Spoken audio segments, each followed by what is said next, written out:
नमस्कार विद्यार्थियों, श्री श्याम कॉलेज के ऑनलाइन क्लासेज में आपका स्वागत है। इस क्लास में हम बीए बीएड थर्ड ईयर के लिए विश्व का प्रादेशिक भूगोल पढ़ रहे हैं, जिसका ये 77वां भाग है। विश्व के प्रादेशिक भूगोल में हम जापान का प्रादेशिक अध्ययन कर रहे हैं। पिछली क्लास में हम जापान के प्रादेशिक अध्ययन के अंतर्गत जापान की जो प्राकृतिक वनस्पति है उसके बारे में पढ़ चुके हैं। जापान में प्राकृतिक वनस्पति विशेषतः 3 प्रकार की प्राकृतिक वनस्पति हैं, वो जापान में देखने को मिलती हैं। यानी वनों की अगर हम बात करें, 3 प्रकार के वन पाए जाते हैं। चौड़ी पत्ती वाले मानसूनी वन पाए जाते हैं, इसके अलावा नुकीली पत्ती वाले वन और मिश्रित 3 प्रकार के वन हैं वो जापान में देखने को मिलते हैं। अब आगे बढ़ते हम कृषि, जापान की कृषि के बारे में पढ़ेंगे।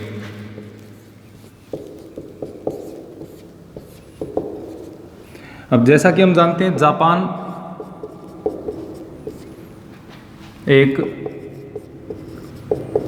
औद्योगिक देश है। एशियाई देशों की अगर हम बात करें तो अधिकांश देश हैं वो कृषि प्रधान देश हैं, लेकिन जापान एक प्रमुख औद्योगिक देश है, एशिया का उद्योग प्रधान देश है। और यहाँ पर कृषि है वो एक गौण व्यवसाय के रूप में है।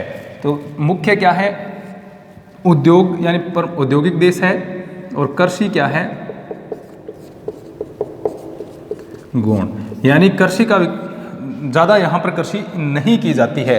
हालांकि कृषि का जो प्रारूप है वह वैज्ञानिक है, विकसित है, लेकिन यहाँ का मुख्य जो आधार है, अर्थव्यवस्था का प्रमुख आधार अगर हम कहें तो वो उद्योग है, न कि कृषि है। जापान की अगर हम 20वीं शताब्दी के आरंभ की बात करें तो लगभग 60% जनसंख्या है वो कृषि कार्यों में संलग्न थी। 20वीं शताब्दी के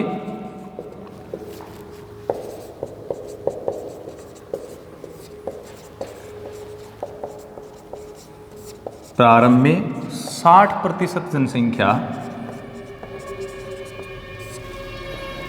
कृषि कार्य में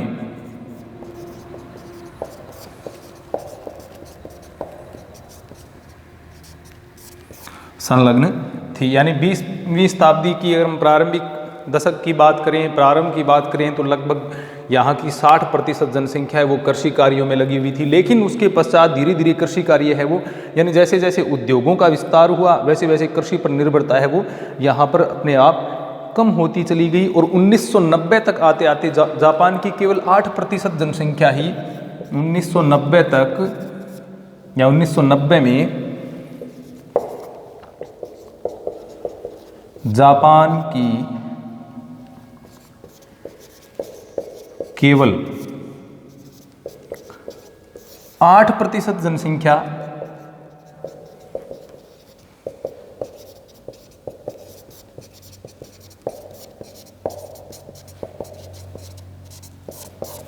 कृषि कार्य में संलग्न थी।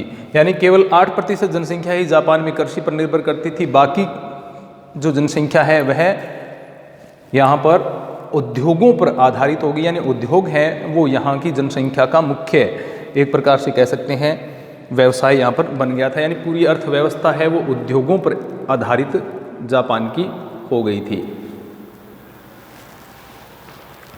इसके बाद में धीरे धीरे उद्योगों का निर्भरता है वो बढ़ती चली गई। और जापान में वर्तमान की अगर हम बात करें तो लगभग कृषि में संलग्न जो प्रतिशत है वो वर्तमान में 6% से भी कम जनसंख्या, यानी वर्तमान में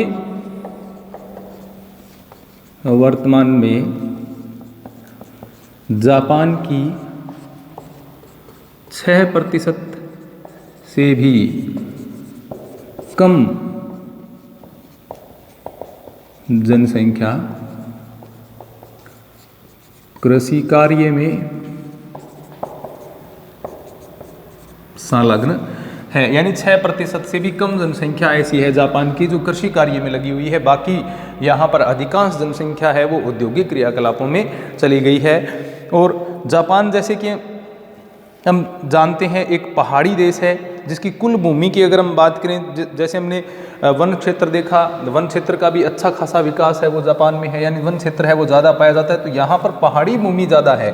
पहाड़ी भूमि ज़्यादा होने के कारण कृषि भूमि बहुत ही कम है। जापान की कुल क्षेत्रफल में से केवल 16% भूमि ही कृषि योग्य है।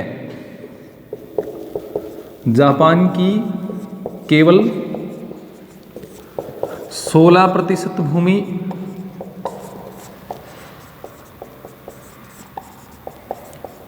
कृषि योग्य है, यानी केवल 16% भूमि पर ही कृषि की जा सकती है, बाकी भूमि है उसके ऊपर कृषि नहीं की जा सकती, वह कृषि योग्य भूमि नहीं है। और जनसंख्या अधिक है, कृषि योग्य भूमि कम है, इसी कारण से यहाँ पर क्या है, जापान में जनसंख्या का दबाव भी कृषि भूमि के ऊपर ज़्यादा है। जापान के केवल 48 लाख हेक्टेयर भूमि पर ही कृषि की जाती है।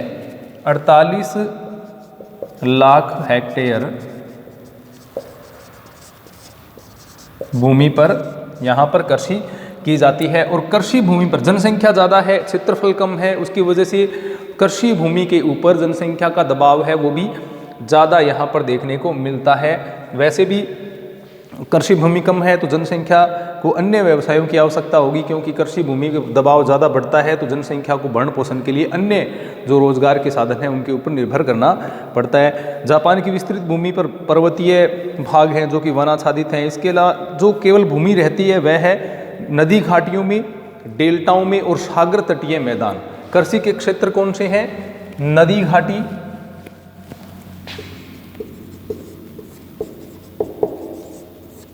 इसके अलावा डेल्टा और सागर तटीय मैदान। तो नदी घाटियों में कृषि की जाती है, सागर तटीय जो मैदान या डेल्टाई भाग जो हैं वहाँ पर यहाँ कृषि की जा सकती है। तीन ही क्षेत्र हैं, बाकी में जो पर्वतीय भाग है वह तो ज़्यादातर क्या है, वनाच्छादित हैं। हालांकि पर्वतीय जो ढाल हैं उनके ऊपर सीढ़ीदार खेत बना करके चावल की कृषि यहाँ पर की जाती है। इसके अलावा वन, चारागाह भूमि आदि सभी प्रकार की जो भूमियों की कृषि विकास की यहाँ पर लगातार जो प्रयास हैं वो किए जा रहे हैं, लेकिन संभावनाएं बहुत ही कम हैं। अब कृषि उत्पादन की अगर हम बात करें तो कृषि के उत्पादन से जापान की कुल जनसंख्या में से केवल 60% जनसंख्या, 60%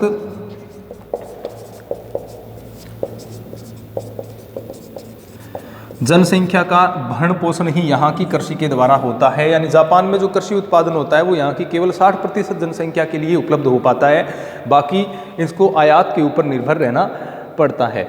तो इसके अलावा कृषि भूमि की सीमितता यहाँ है, लेकिन कृषि प्रणाली या फिर यहाँ के जो उन्नत बीज हैं या रासायनिक उर्वरक, कीटनाशकों आदि के प्रयोग के कारण यहाँ पर क्या जो उत्पादन है, कृषि में प्रति हेक्टेयर उत्पादन है, उसमें लगातार यहाँ पर क्या है, वृद्धि की जा रही है। उन्नत तकनीकों के माध्यम से, बुआई की उन्नत तकनीकों के माध्यम से, या फिर जो कीटनाशकों का उपयोग है या जो उर्वरक हैं, रासायनिक खाद हैं उनका उपयोग है, उनके उपयोग से यहाँ पर लगातार कृषि उत्पादन में वृद्धि के प्रयास हैं वो किए जा रहे हैं। लेकिन जनसंख्या ज़्यादा, क्षेत्रफल कम, भू आकार छोटे हैं, यानी जोतों का आकार है वो बहुत ही छोटा है। औसत आकार की अगर हम बात करें तो लगभग क्या है, 1.6 हेक्टेयर औसत एक जोत का आकार यहाँ पर निकल कर आता है। यानी जापान की औसत आकार, खेतों का औसत आकार है वो 1.6 हेक्टेयर है, जबकि आधे से ज़्यादा खेत ऐसे हैं जो कि आधे हेक्टेयर से भी कम है।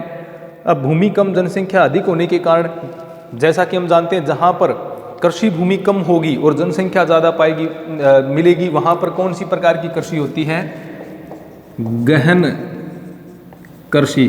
तो गहन कृषि की विशेषता हमने पढ़ी है। गहन कृषि में जनसंख्या अधिक होती है और क्षेत्रफल कम होता है, तो कम क्षेत्र पर ज़्यादा उत्पादन प्राप्त करने के प्रयास हैं वो गहन कृषि में किए जाते हैं। तो यहाँ पर गहन कृषि का प्रचलन है और प्रति हेक्टेयर अधिक श्रमिकों के कार्यरत रहते हैं। इसमें मशीनों का उपयोग अत्यधिक किया जाता है।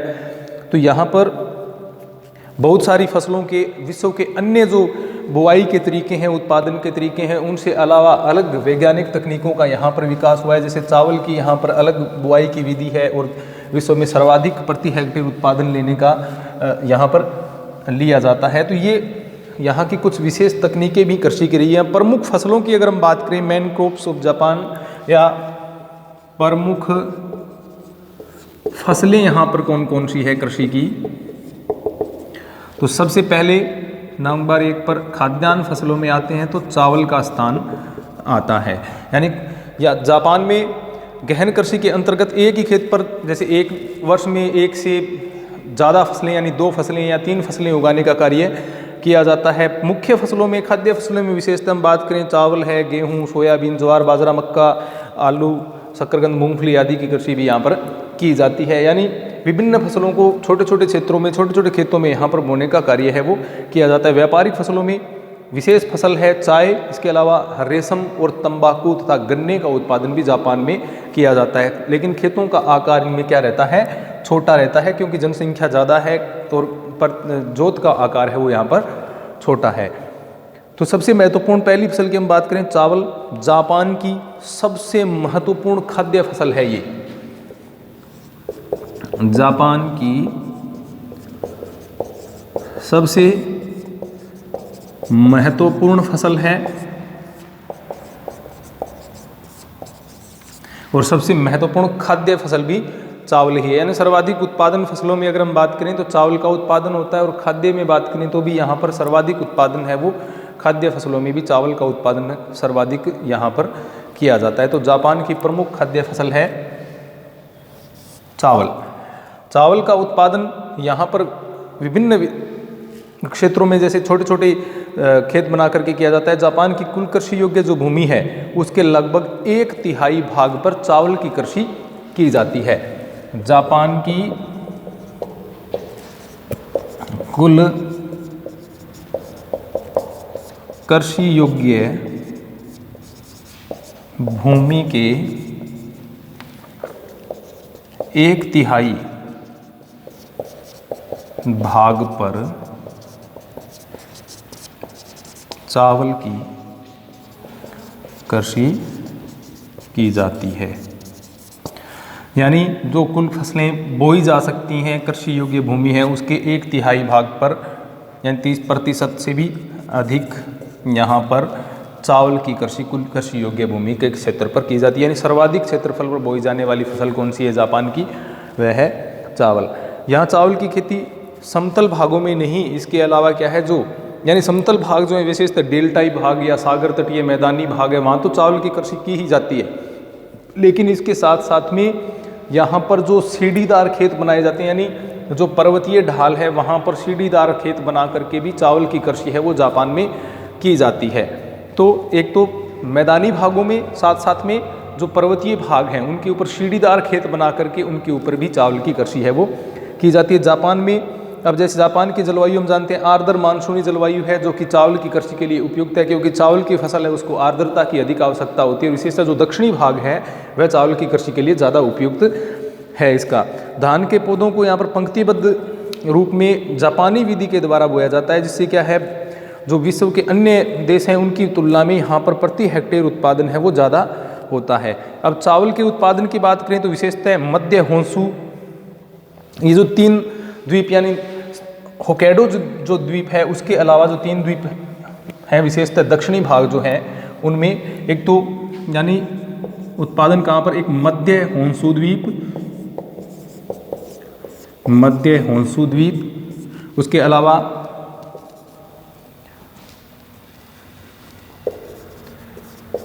क्यूशु द्वीप और शिकोकू द्वीप। होंशु द्वीप जो कि जापान का सबसे बड़ा द्वीप है उसके मध्य भाग में चावल की कृषि की जाती है। क्यूशु द्वीप में और शिकोकू द्वीप में भी चावल की कृषि है वो जापान में की जाती है। तो ये विशेषतः शिकोकू और क्यूशु द्वीप है, दक्षिणी पश्चिमी भाग क्यूशु द्वीप का, शिकोकू द्वीप में भी सागर तटीय मैदानों में की जाती है कृषि।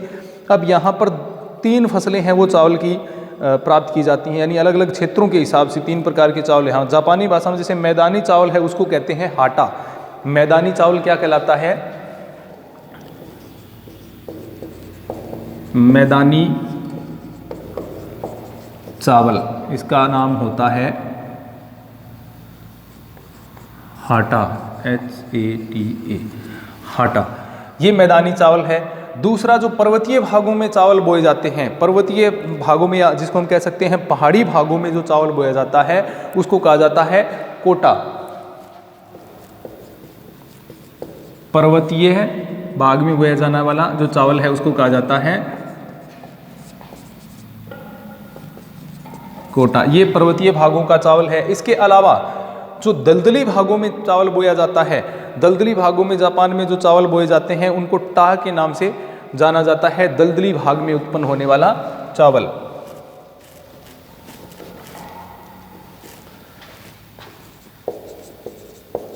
दलदली भाग का चावल कह सकते हैं या दलदली चावल, ये इसको कहते हैं टा, TA।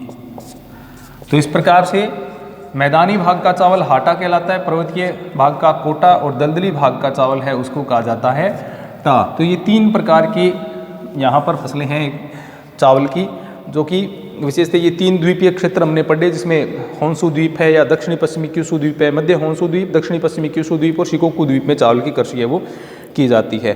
चावल की अगर वार्षिक उत्पादन की बात करें तो लगभग 100 से 110 लाख टन यहाँ पर वार्षिक उत्पादन होता है। 100 से 110 लाख टन वार्षिक उत्पादन चावल का यहाँ पर होता है। तो इस प्रकार से जापान की सबसे पहली मुख्य फसल क्या है? चावल। चावल जापान की सबसे प्रमुख फसल है। चावल का उत्पादन यहाँ की सर्वाधिक कृषि भूमि पर, यानी लगभग 1/3 कृषि भूमि है उसके ऊपर चावल का उत्पादन किया जाता है। खाद्यान्न फसलों की बात करें तो भी चावल सबसे महत्वपूर्ण फसल है, यहाँ की प्रमुख खाद्यान्न फसल है। विशेषतः 3 जो द्वीप हैं उनमें चावल की कृषि यहाँ पर की जाती है, जिसमें मध्य होन्शु द्वीप है, दक्षिणी पश्चिमी जो क्यूशु द्वीप है उसमें, और इसके अलावा शिकोकू द्वीप में भी यहाँ पर चावल की कृषि की जाती है। जो यहाँ पर आर्द्र मानसूनी जलवायु जो है वो विशेषतः चावल की कृषि के लिए बहुत ही उपयुक्त रहती है। तो यहाँ पर धान की जो पंक्तिबद्ध रूप में बुआई होती है, जिसको जापानी विधि कहते हैं, जिसमें उत्पादन भी प्रति हेक्टेयर अच्छा प्राप्त हो जाता है। पर्वतीय भागों में जो चावल बोया जाता है उसको कोटा कहते हैं, मैदानी भाग का हाटा और दलदली भाग का जो चावल है उसको टा कहते हैं। 100 से 110 लाख टन यहाँ पर प्रतिवर्ष चावल का उत्पादन हो जाता है। ये थी पहली फसल चावल। द्वितीय जो फसल है जापान की, वह भी एक खाद्यान्न फसल है, गेहूं। नंबर 2 गेहूं। तो जापान की कुल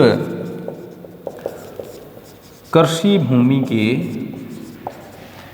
6% भाग पर गेहूं की कृषि की जाती है। यानी जापान की जो कुल कृषि योग्य भूमि है उसके 6% भाग पर कौन सी फसल बोई जाती है?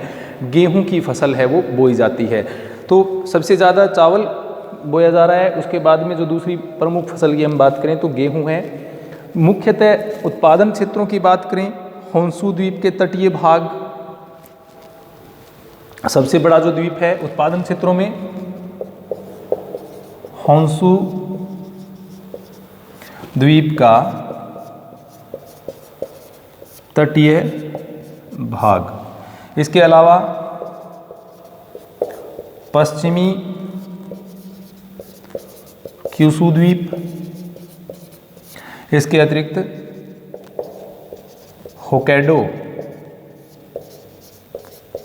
द्वीप। ये द्वीप जो मुख्यतः जहाँ पर गेहूं की कृषि की जाती है। होन्शु द्वीप का जो तटीय भाग है वहाँ पर गेहूं की कृषि की जाती है, पश्चिमी क्यूशु द्वीप में और होक्काइडो द्वीप में यहाँ पर बोया जाता है गेहूं। उत्तरी होन्शु द्वीप और होक्काइडो जो द्वीप हैं, उत्तरी होन्शु और होक्काइडो, उत्तरी होन्शु तथा होक्काइडो द्वीप में बसंतकालीन गेहूं बोया जाता है। शीतकाल में ठंड अधिक, इसी कारण यहाँ पर क्या है, बसंतकालीन गेहूं है वो बोया जाता है। यानी उत्तरी जापान की अगर हम बात करें तो वहाँ पर कौन सी गेहूं बोई जाती है? बसंतकालीन गेहूं बोई जाती है। और दक्षिणी या मध्य जापान जो है वहाँ पर शीतकालीन गेहूं है वो बोया जाता है। तो अलग अलग प्रकार से यहाँ पर जैसे दक्षिणी होन्शु और क्यूशु द्वीप, दक्षिणी होन्शु द्वीप और दक्षिण की तरफ जाएं क्यूशु द्वीप में कौन सा गेहूं बोया जाता है? शीतकालीन। और विशेषतः उत्तरी होन्शु तथा होक्काइडो द्वीप में बसंतकालीन गेहूं बोया जाता है, दक्षिणी होन्शु द्वीप में और उसके बाद में क्यूशु द्वीप में शीतकालीन गेहूं है वो बोया जाता है। यानी 2 ऋतुओं में यहाँ पर गेहूं की कृषि है वो की जाती है। गेहूं के अगर हम वार्षिक उत्पादन की बात करें तो 8 लाख मीट्रिक टन यहाँ पर 8 लाख मीट्रिक टन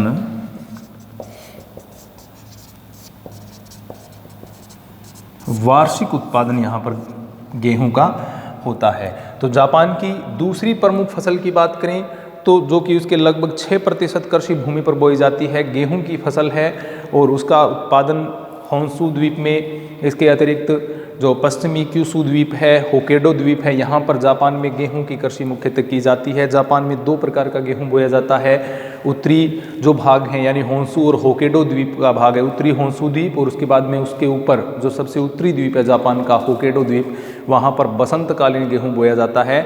इसके बाद में जो होन्शु द्वीप का दक्षिणी भाग है और इसके अलावा जो क्यूशु द्वीप है वहाँ पर शीतकालीन गेहूं का उत्पादन किया जाता है। औसत वार्षिक उत्पादन की बात करें तो लगभग 8 लाख मीट्रिक टन यहाँ पर औसत वार्षिक उत्पादन गेहूं का जापान में होता है, 8 लाख मीट्रिक टन। तो 2 फसलें होंगी। इसके अलावा यहाँ पर गेहूं की कृषि भी की जाती है, जो कि जहाँ पर गेहूं की कृषि के अलावा यहाँ पर जौ की कृषि भी की जाती है।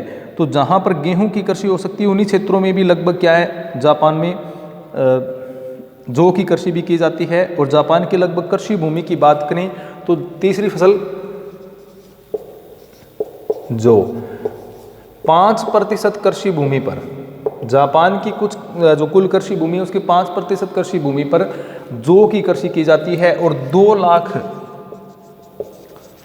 Metric ton, 2 lakh metric ton यहाँ पर वार्षिक उत्पादन होता है जौ का।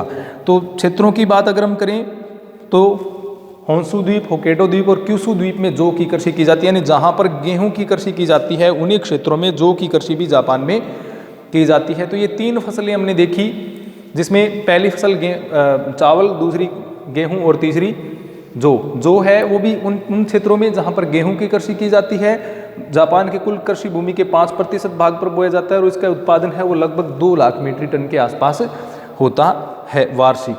तो ये 3 फसलों के बारे में हमने पढ़ा। अन्य फसलों के बारे में अगले अध्याय में पढ़ेंगे। धन्यवाद।